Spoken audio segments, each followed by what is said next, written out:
พี่น้องสบายดีพี่น้องบอกไปมาสุขคนเนาะวันนี้มาพบกับ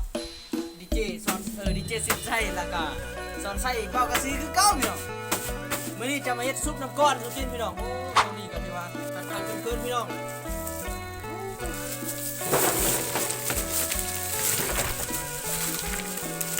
เอากระยากมากกระแพงพี่น้อง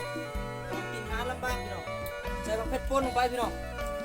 เผ็ดป่นเด้อพี่น้องแซ่บเนาะพี่น้องเนาะมาเด้อกินกันพี่น้องข้าวคั่วข้าวตาคุณ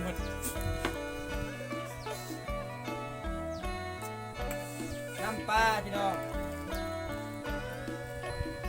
ตาแซ่บขนาดพี่น้องซุปน้ำก้อนลาบน้ำก้อนเด้อพี่น้องเด้อผงชูรสพี่น้องไปนัว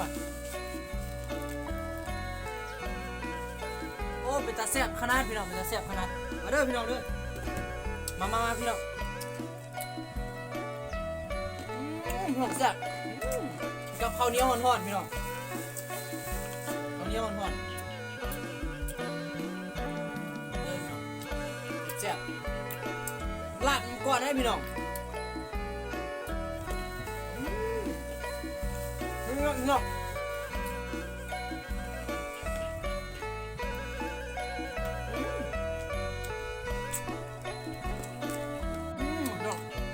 อยากทานอะไรพี่น้อง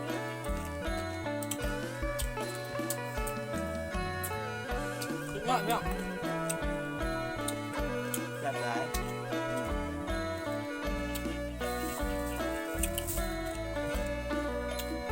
อย่างน้อยนึงพี่น้อง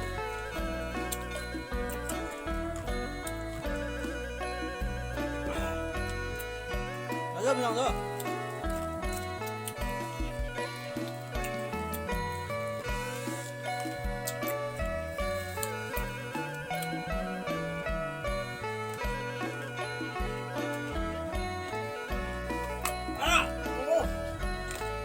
ได้พี่น้องก้อนใหญ่